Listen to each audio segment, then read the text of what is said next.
Hey everybody, welcome back to Chippa in the third person, my video log. Again, apologies for there not being so many of these. It's been a very busy week. Got back from vacation, which was amazing. You saw a couple updates from there. Last day, I haven't done an update since then. We went around to a bunch of filming locations in Leonardo and Red Bank, New Jersey, from Kevin Smith Films, so you can check out those photos. I shared a lot of them to Twitter and Facebook and all that. So check those out. This week, again, has been crazy getting back into the swing at work, which has been less than ideal.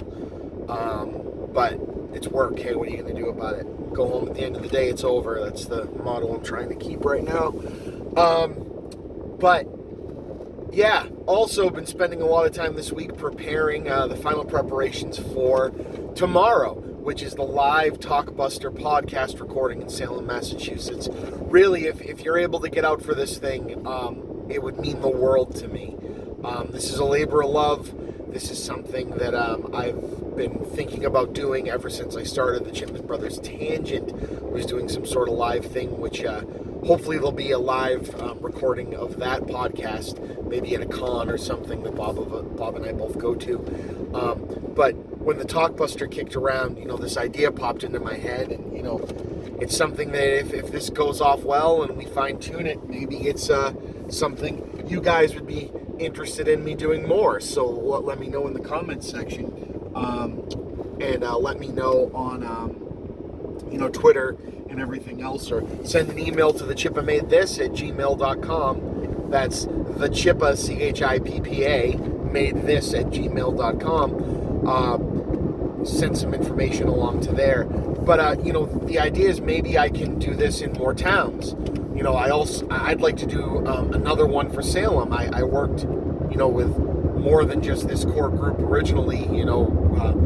I worked in Swampscott, did some time in Peabody, helping out, worked in Woburn. I could move this thing around. And if you guys locally, somewhere else outside of Massachusetts, have a core group of folks you knew that worked at Blockbuster that would be interested, maybe we can do an electronic version, of this, maybe with video, Google Hangout video or something.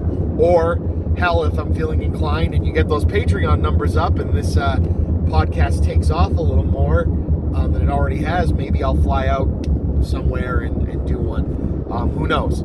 So that's kind of what I'm thinking, what's going on in my head. Please, if you can, show up to this thing tomorrow. If you buy the ticket early, it's only $5. If you do it at the door, it's only $10.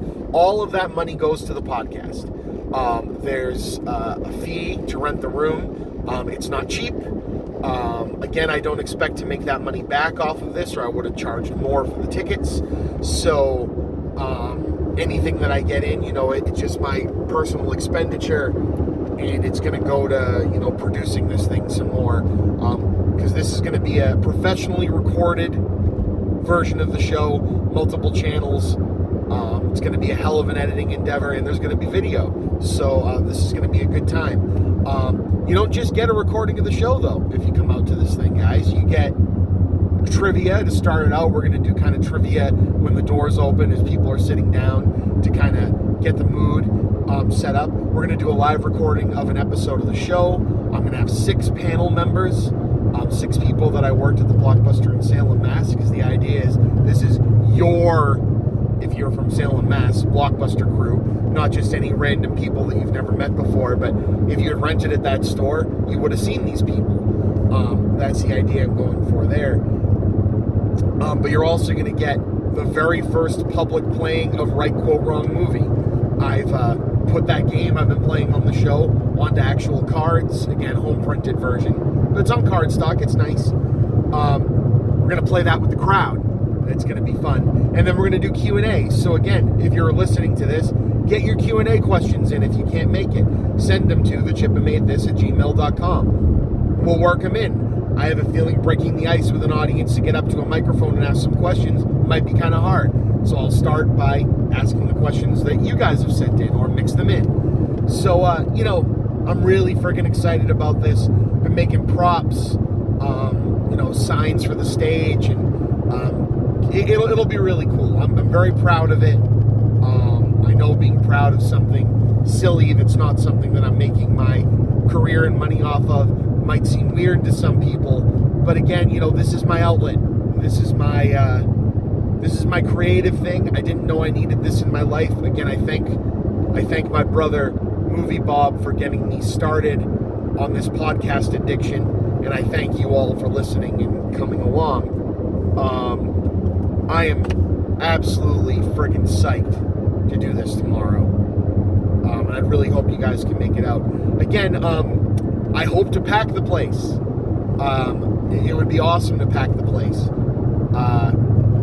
It's not a giant room. I didn't rent out a stadium or something like that. I'm not that overzealous. I don't have that much of a big head about me after starting this stuff. But if you absolutely know you couldn't make it and you want to give me a couple extra bucks to help the show, buy a ticket. I don't want 100 of you to buy tickets because I want there to be tickets left over for the people showing up. But if you really wanted to support me, maybe that's something you can do.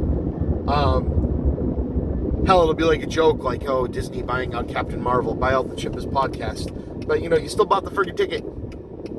But anyway, you don't have to. It's just something I've been thinking. Again, that money comes directly to me. I keep everything from the door. Obviously, paying the venue, paying the bartenders and stuff. I got to do all that. But,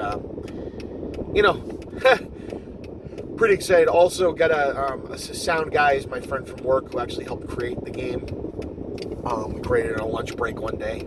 I probably told you guys that. And, he's going to be doing the sound. And I'm just completely indebted to his abilities here. And I just can't wait. I can't wait. It's going to be me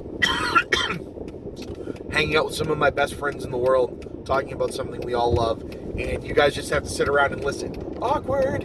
It's going to be great. So, tomorrow, 1 in the afternoon, Salem, Massachusetts at Opus Underground. Talkbuster Podcast Live. Be there or be busy doing something more important to you. But it's very important to me, so come on out. Other things I can talk about. I just rewatched Scream. I don't know, I'm getting in the horror movie mood. It's starting to become fall. Scream was, I remember being young when that first came out. I don't remember how young, but my parents rented it. I was way younger than 17. And Scream is a hell of a well-crafted movie, even by today's standards. I thought I'd be sitting there kind of rolling my eyes. And you know what? No, fucking Craven and Williamson, and they did a damn good job. But man, still, and spoiler alert if you've never seen Scream, but the reveal of what was going on, and the reveal of the motives kind of the killers, and then that sequence where they just kind of start brutalizing each other and to set up their plan. I remember my parents being like, all right, this is a little too fucking much. And again, I look at movies in a couple of ways. Movies can be just as effective without showing a lot and can be very effective with showing a lot. But there's something about visceral reaction and good acting, and the movie just gets unchained at that moment. Very similar to the way the ending bits of Red Eye, which was also Wes Craven, he does a very good job of ramping up the insanity. But I remember being young and that really fucking me up.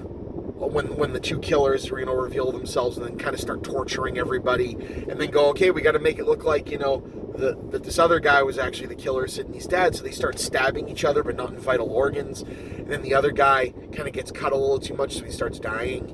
And it's just, for some reason, man, it really puts you back in the fact that they're just kids.